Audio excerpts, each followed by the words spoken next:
Hello, everybody, and welcome to a new podcast. My name is JJ Vola. Alongside here is my co-host Cal. Today we have a special guest as we have Ed Flores. Thank you so much, Ed, for being a part of today's podcast. Give everyone a little what you do and a brief description of what it is. Oh, this is awesome. Well, thanks for having me, guys. Yeah, thanks for coming, man. My name is Ed again, and I'm actually honored that I'm reach out to you and I'm here right now. Awesome. We're gonna have some fun. Yeah, man. Yeah. We really appreciate it. Well, I'm a mobile mechanic. Well, I used to work with dealerships and private shops, and just got tired of it. I feel like, you know what? Maybe I can do it on my own. So that's where I started from. That was like a year and a half ago. Oh, no way. Wow. That's Awesome. a year and a half ago. That's awesome. Well, It's like you mentioned earlier. Yeah, I quit my job. Yeah, I did. yeah. The world doesn't know yet, but yeah, I'm unemployed. Okay. I'm sorry about that. No, okay. It's good. They need to know. You know. Everybody's been in jobs. Yeah. Awesome. Well, let's go back to your younger years of work and what were some of your first jobs that you did coming into your work life? Yeah, for sure. Well, first of all, we got here in Canada 2011. Okay. My mom here has been 2005, but we got here like 2011. I was 15 years old, 16 years old, I believe. I don't know nothing about English. Nothing at all. No way. Oh, You wouldn't even know. I don't know. I just know how to say yes and no. I don't even know these chairs is called a stool. Wow. Yeah. Okay. But anyway, apart from that, I just want to point that out. Yeah. Well, wow. I mean, great. 12 years later. Hey, It is. That's great. It's pretty cool. Well, I started grade 11, and then I don't really know what I'm gonna do like after high school. And I was like, you know what? There's gonna be a lot of cars out there. And I'm not gonna run out of job. I was like, yeah, let's do it. So I went to transportation class. I don't even know how to turn on the lights on a car. I got know nothing about cars. So I went there, started it, liked it, right? Got good grades for it. Like, okay. So I went did a co-op, and then I got the co-op to there's a Superior Tire and Auto here in Mississauga. That's where I started from. And like 2 weeks later, he goes like, hey Ed, do you want to come in weekends?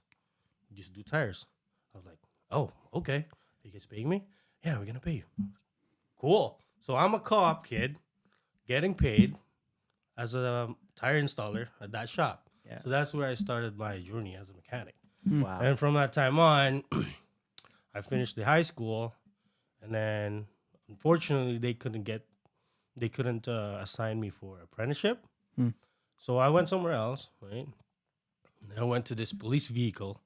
So what do you call it? SRG they call it. I forgot what it was. But we're basically installing light bars, crossbars, all the wirings on the police cars. We're installing that for I was there for 2 months, made good money, bought my first car, 2700, and then drove that for 6 years, right? So after that police vehicle job, a friend reached out to me from a dealership. I'm not gonna mention who, but Right. so they got me as an apprentice over there, but they don't want to sign me. They just want me to work over there. They want to sign me as an apprentice. A year after that job, the dealership, I was like, they're ready for me to send to school, but I really want to be an apprentice, to be registered. And they were like, no, you're only gonna do our program as a mechanic for this brand. I was like, oh, okay. I actually want to do general mechanics, I said. So I want to go to Mohawk, not just that specific brand, right? So after a year working there, I quit. I went to, I was delivering parts for that dealership to a different shop. And then the manager in that shop, he goes like, hey, are you an apprentice? I was like, no, I'm not. They haven't registered me yet. I'll give you $3 right now over on top of what you're getting. Come to me next week. I was like, okay, let's do it.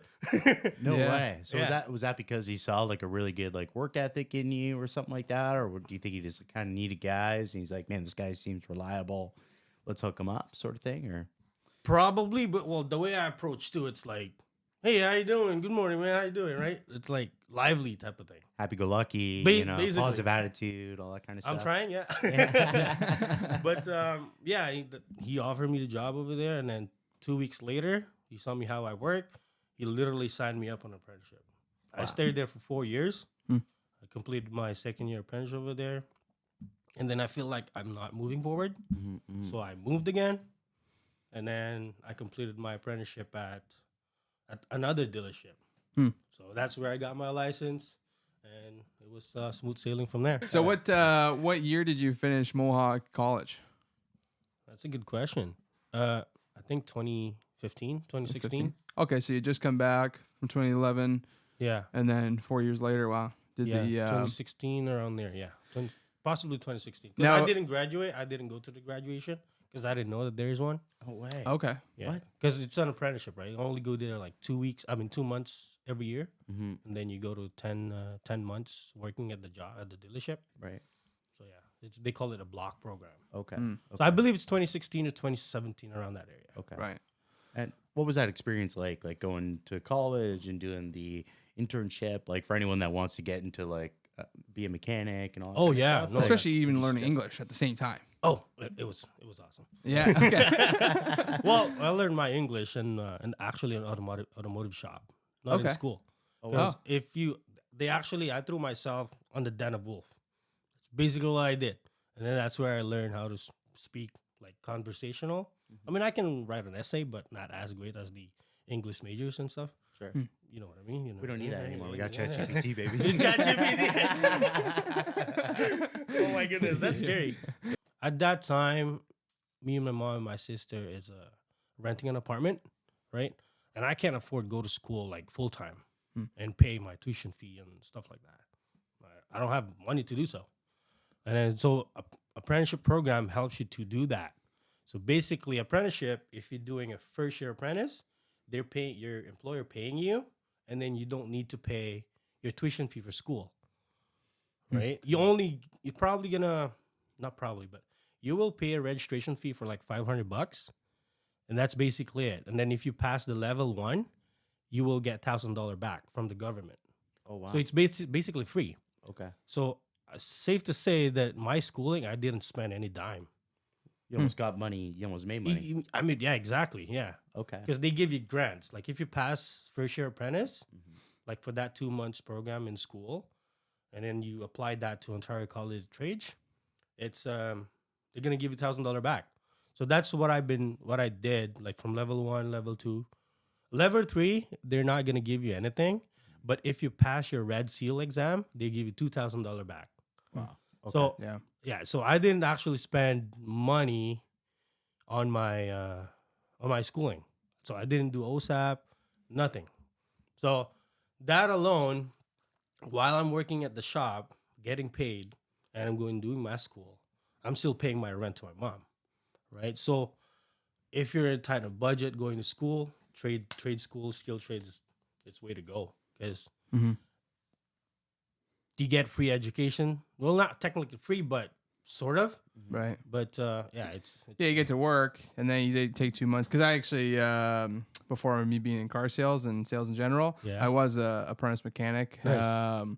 about 8 years ago. And it for anyone, I mean, younger generation that like college isn't for them, university or whatever the case is, but they're good with their hands. Yeah, it's a great way to get a certification, a job, anywhere. You know, no, for sure. especially somebody who doesn't know how to pay for. Or doesn't have the means to pay for a $20,000, $30,000 school Yeah, loan. it's too much, Right? I can't even fathom that. It's like it's Yeah. too much, man. that's a huge accomplishment to go through that schooling and not need OSAP and all that kind of stuff. And Yeah, it seems yeah. like the government makes that possible by having the programs in place because we need more mechanics, we need more tradespeople, and all that kind of stuff to keep the ball rolling, sort of thing. Yeah, especially now, like mechanics, they need a lot of mechanics because every person that I talk to right now, they want to do their own like Amazon FBA business, like moving sales, moving things here like that. So that's why we're kind of short of mechanics. Like everywhere you go, every shop that you go to, they're hiring a mechanic. It's hard to find. If you find one, sometimes they're not as great that you expected, right? Because again, there's not much mechanics to teach them. It's hard, but it's easy to get a mechanic job if you're actually looking for it, right? But yeah, schooling wise, it's free. It's Yeah. free schooling. If you're probably gonna go to electrical or plumbers, like mechanics, HVACs, Those are free, yeah. And that was the one thing I learned about, automotive. It's unfortunate that it's not as good at paying as being an electrician or being a plumber, all that kind of stuff, because the hard part about the automotive industry, in my opinion, which is what I didn't necessarily like and like why I got out of it, was like you have to, in my opinion, okay, there's probably gonna be a lot of people out there different got their own opinion, but you have to know the most, right? When it comes to electrical, plumbing, with the coolant, you have to understand the whole HVAC system with the air conditioning, all that kind of stuff. Like you have to know almost every trade just to be an automotive mechanic. Now you mention that, yeah, I can, yeah. I agree to that. And like the flat going mechanic, and I have one friend that worked the same thing at a dealership, flat rates, $30-something an hour, which it sounds great, but when you hear that electrician makes $60 an hour or a plumber makes $50-something, $40 an hour, like you wonder why it is that the automotive technicians, and in my opinion, if dealers or shops in general needed more techs, need to pay more per hour. But especially if you're charging a customer a door rate of $100 to $130 an hour, and they're getting 30% of it. Not even 30%. Yeah, not even 30% of it. Yeah. Not even 30%. No, funny you mentioned that. Yeah, like plumbers, electricians, stuff like that, because cars has HVAC, cars has electrical, cars has plumbings, right, for brakes and hydraulics and stuff. It's funny you mentioned that now. I agree to that. I didn't even think about that, honestly. Like, it's crazy. All the trades, all in one. Yeah, right? And not only that, but then you have all the new cars, new technology, and you forget being at a dealership, because the dealership pays for a lot of that learning and the education that you have to go to it. But think about like working for, like let's say Tesla or some of these high-end brands that are so evolved in the technology that's in these cars, more than an electrician would ever need to know. Oh, yeah. Right? Wiring a house, for example. Yeah. And they have to always be learning more and more every year. So it's definitely the most underrated trade in the industry, in my opinion. Thank you. I appreciate you, man. We need our time. I never thought about that, but next week, Ed's looking for a new job. No. Bump it up. Another thing too, like mechanics, right? Like you said, new vehicles are coming up, electrical vehicles coming up. We gotta move with that. We gotta move with the cheese. You know what I mean? It's like you gotta upgrade your tools. You gotta buy more tools to fix that certain brand. Mercedes. Right? Oh, I need to buy tools for that Mercedes because my Honda tools doesn't fit in that Mercedes. Right. So every make and model of the vehicles, you need a certain type of special tools in order to work on them. It's just like right now, the scan tools. You can't just put an OBD on it, right? From 2021, I believe, to and up. You can't. They only use their own software. Like Mazda dealership, they have their own software. Oh, so really? if you just plug in your regular OBD, you can see the code, but you can't do nothing about it.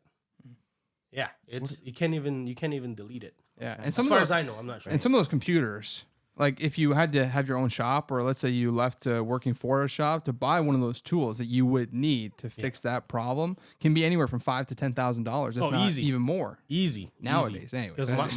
Because my computer is that much around that area, right? Right. And I can't scan from 2021 and up. I have to pay the premium for that, a subscription fee for the year, Right. just to work on that vehicle, right? Crazy, man. Wow. Now, for everyone that doesn't know what an OBD is, it's a computer you plug into the car that it says if your engine light on, it tells you what kind of code you get. So that's basically what's an OBD. What does OBD stand for? To be honest with you, I don't know. Oh, no, I do.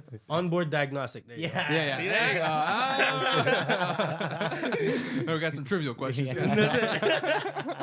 I'll probably failed a red school exam by now. Yeah, exactly. That's so funny, man. Even going back to your schooling, so how many hours did you have to complete as an apprentice before you be like a fully certified mechanic? Well, they said before when I was in school, it's about 2,000 or 3,000 hours, because that's basically like 3 years.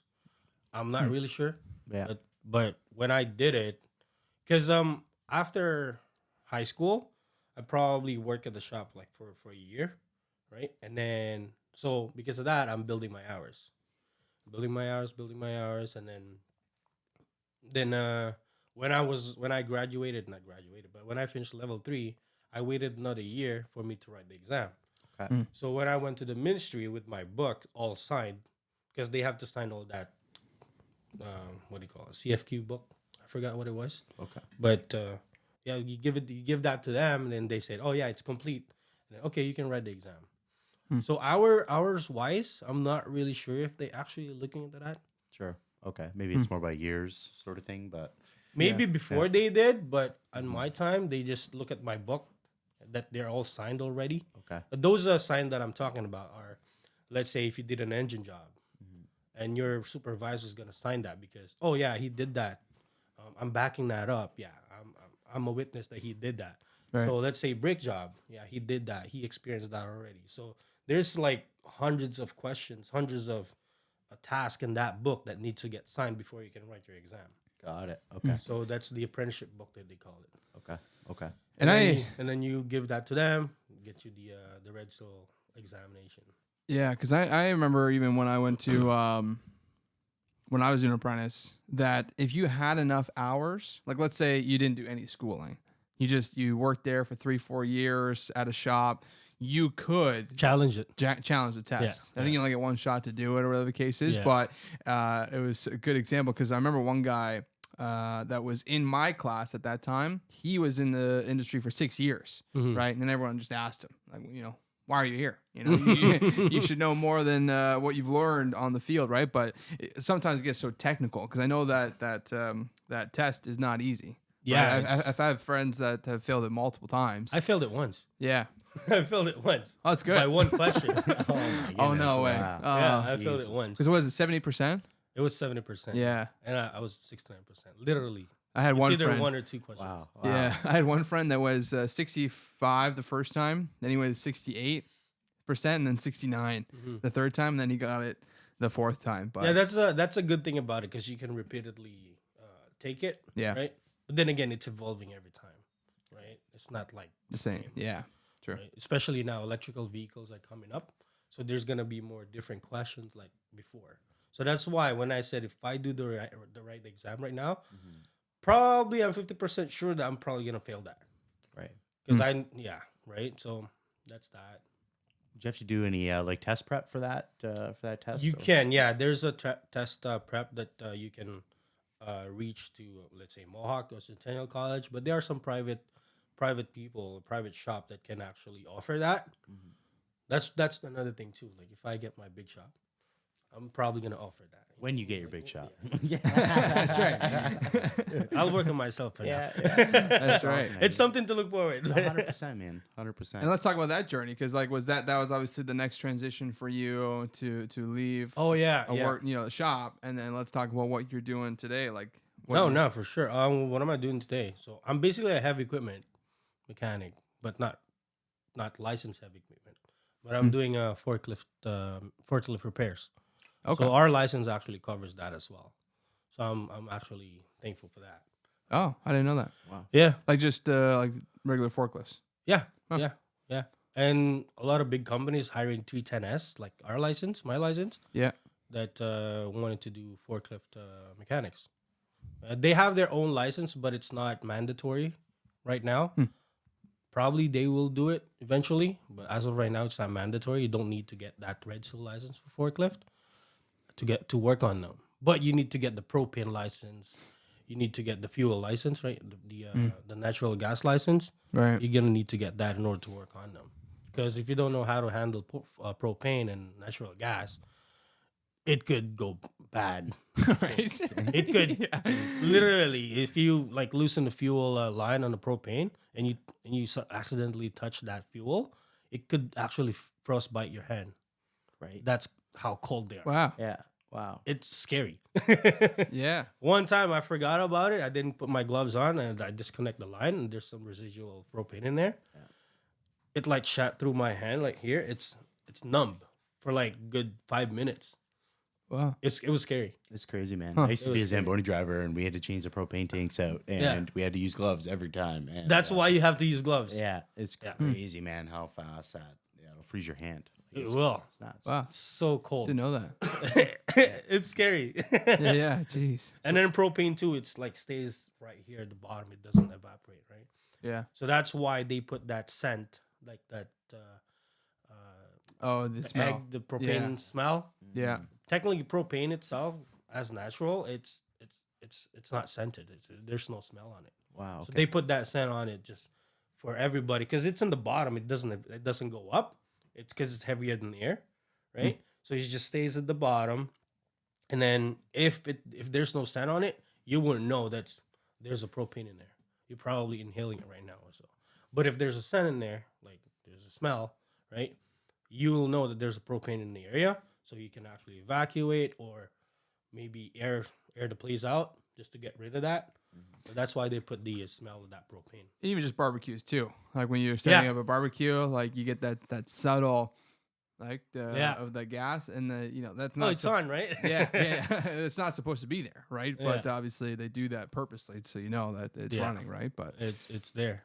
But yeah, well, I become a heavy equipment or forklift mechanic after the dealership, because the dealership, like you mentioned, flat rate earlier, right? I was a flat rate technician for, I think, 2 years. how did you like that? Yeah. So I mean, you're a it's hard good. Worker, you're a fast worker. Yeah. What is flat rate for anyone that? Oh, doesn't right. know? Flat rate is if you're working in a vehicle, it's a per piece job, right? Let's say a brake job. You did that. The service advisor give you the brake job, and they charge the customer for 2 hours. You finish in 30 minutes, you're still getting paid 2 hours because how efficient you are in your working, right? So the more you do, the more you get paid. That's basically a flat rate is.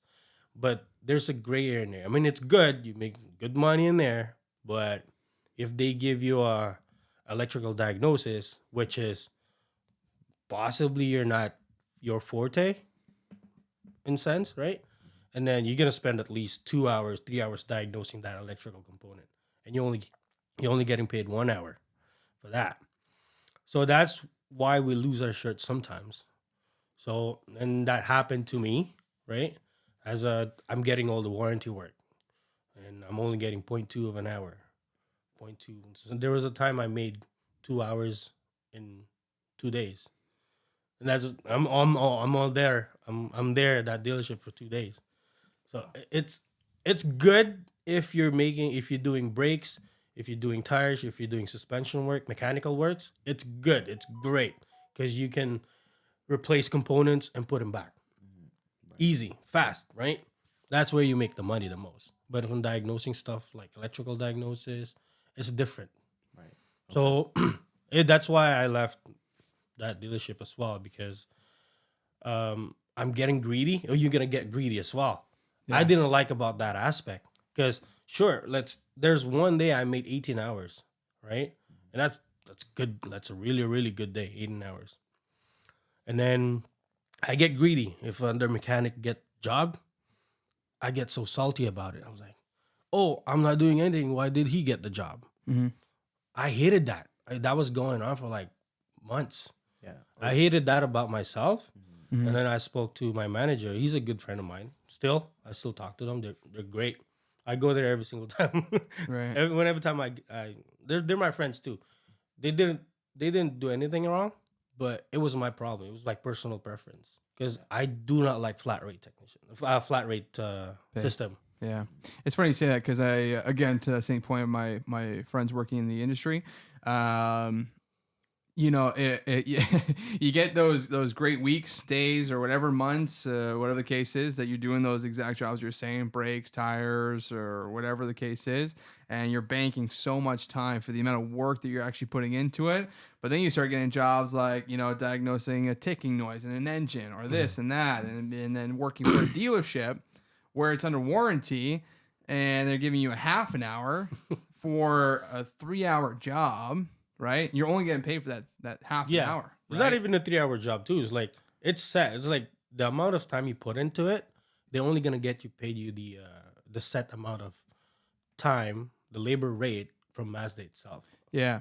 But even just saying, like, let's say Mazda, for example, they said that it should only take half an hour for you to figure out the problem, right? But then it takes you 3 hours. You know, you can't go to Mazda and say, I actually spent 3 hours on this versus going to the customer and being like, hey, it was 3 hours.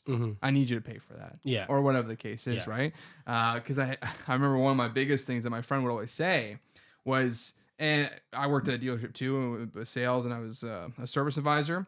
And that was one thing that they didn't like. They didn't like the alignment guy, right? Because the alignment guy would get the easier jobs, right? The inner tie rods, outer tie rod jobs, all the suspension front end, and then the gravy work. Yeah, the gravy stuff. Yeah, exactly. The gravy work. Yeah, easy way to put it. But yeah, it's so true. And I'm sure for a lot of technicians that come into it, right? They're not going in to be the alignment guy, right? Because that person that's there loves what he's doing, right?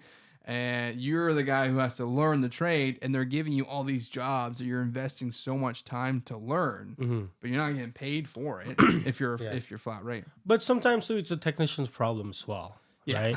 It's like if they don't know what they're looking at, they're gonna spend hours looking for the problem, right? They're not gonna find it if they don't know what they're looking at. Right. So sometimes it's a technician problem as well. I've met some like flat rate technician. They're great on both. Like they know what's up, right? It comes in, they're gonna do their testing, this and that.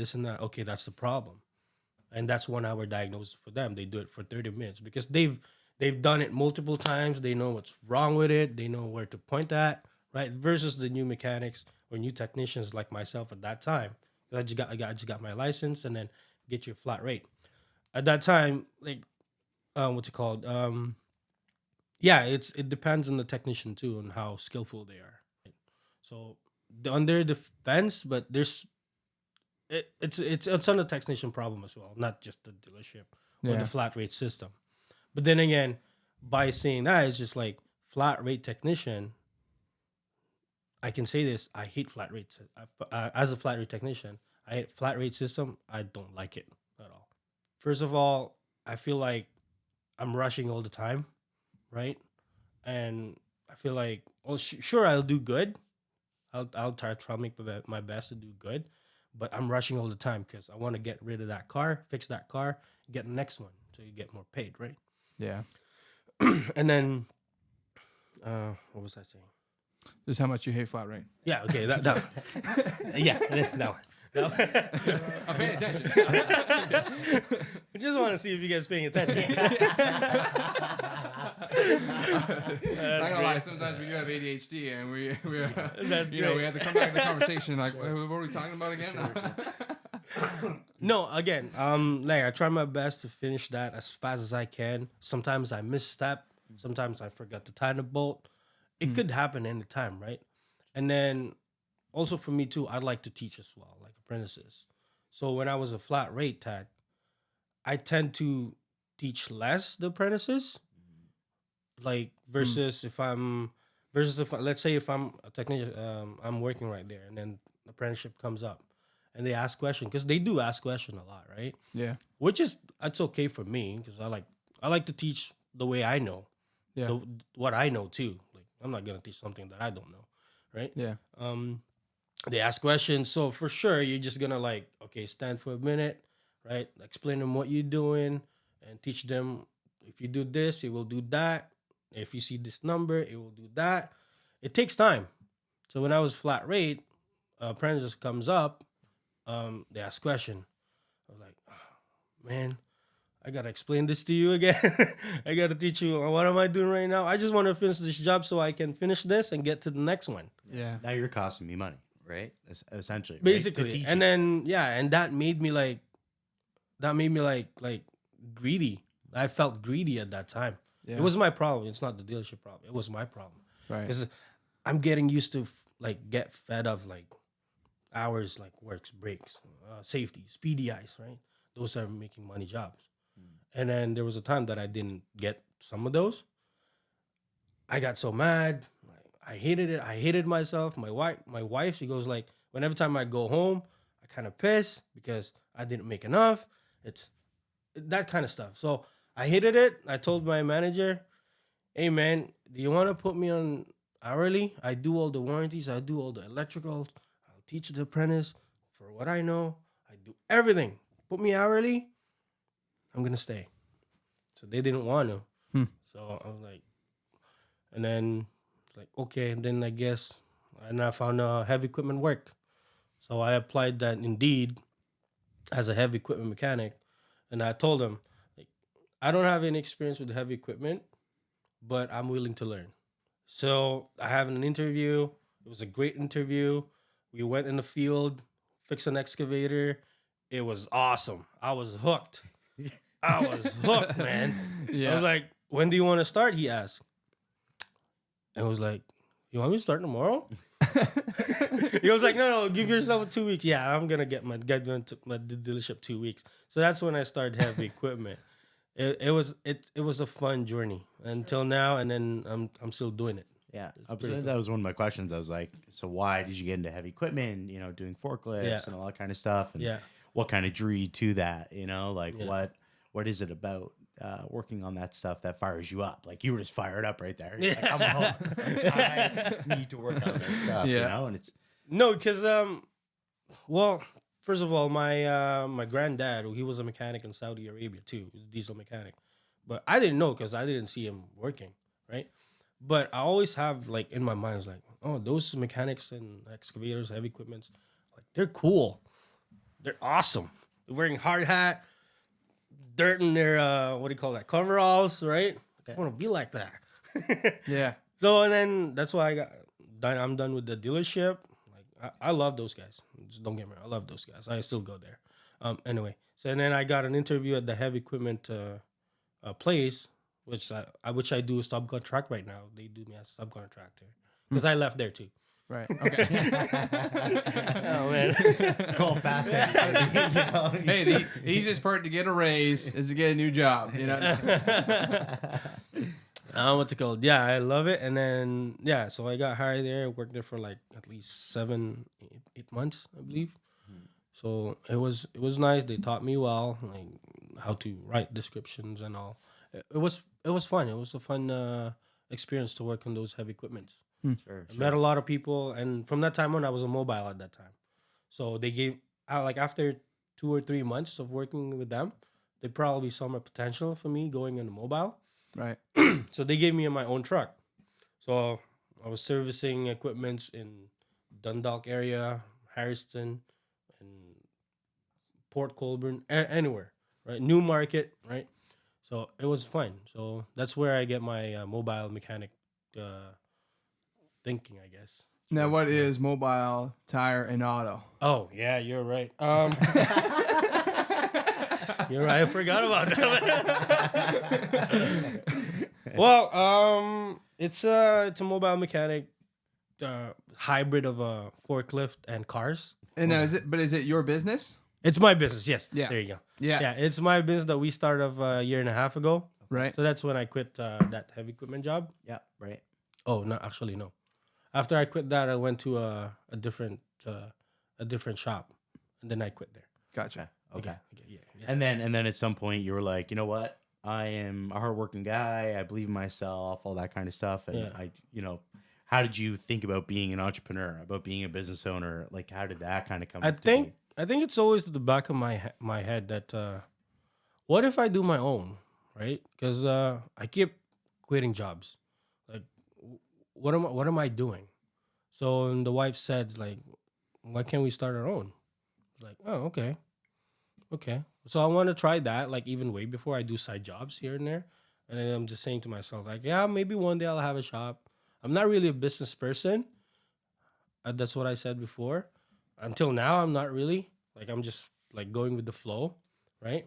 Like, yeah, why can't we try it? So, and at that time I was a mobile mechanic.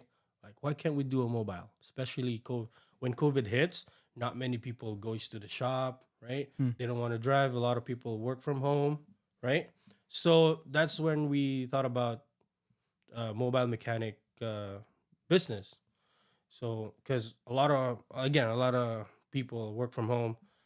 They get their car fixed in their driveway while they're working, right? That's our business basically as a mobile. It's a convenience as well, right?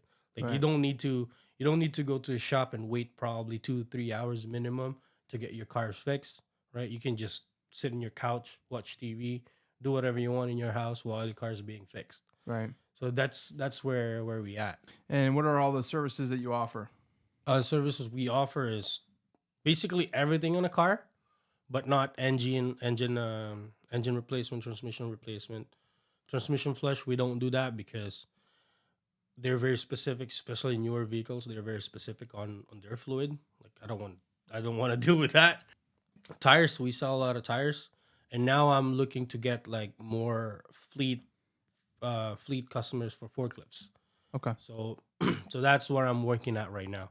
We already got like 2 of them, which is it's a main thing. It's pretty cool. Every Monday I'm always there, right? And they keep me busy. So now I want to get more clients like that, so I can build my client base for fleet customers, and hopefully I get my shop, like big shop, and then I probably gonna have a crew in there, right? And then that's the goal. And that's what I was just gonna ask. Do you have any employees right now, or is it just all you? It's just all me right now for the past year and a half. So That's awesome. it's a year for me.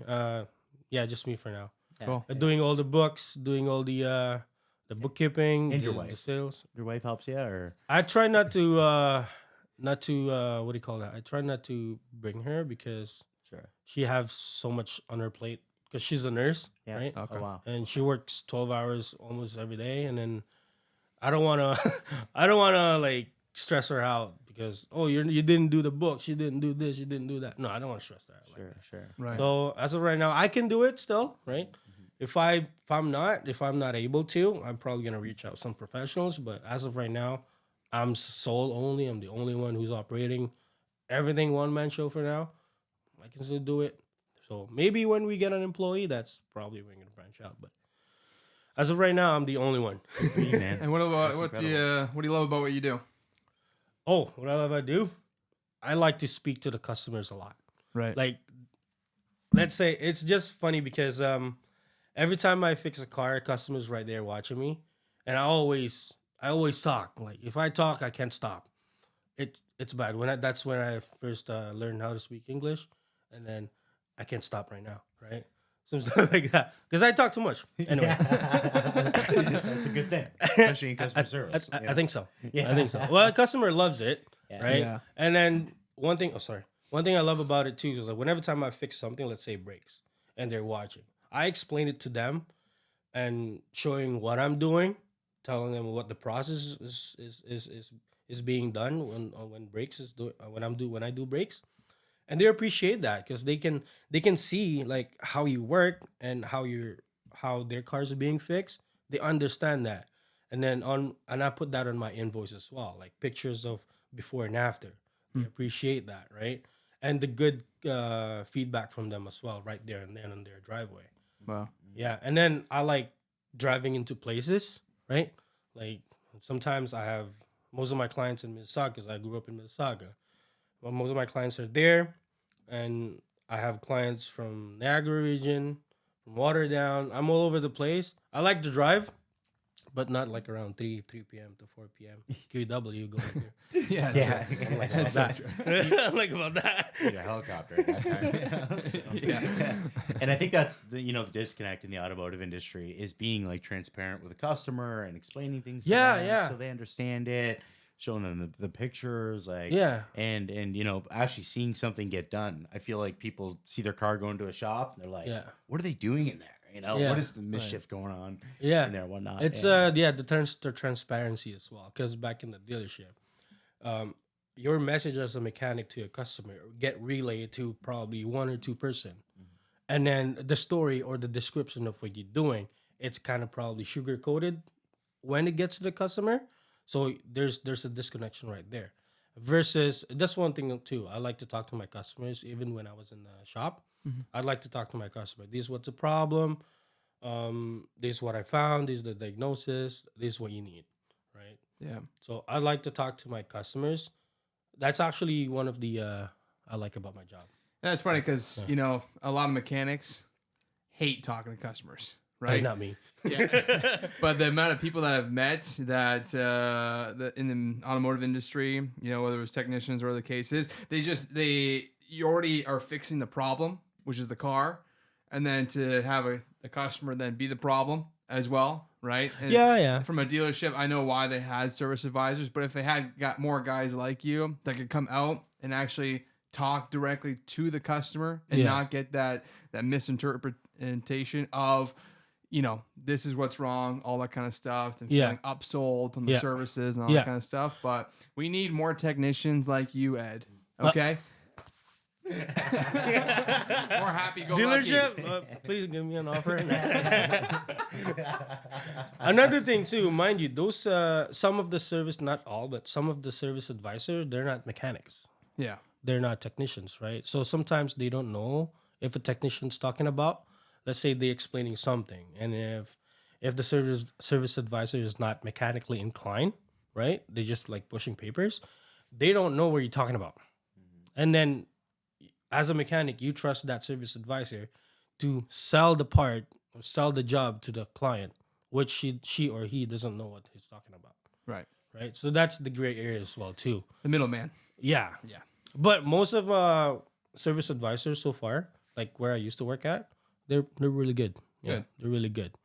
That's another thing about flat rate going back there, because if the service advisor like you, you get the most job.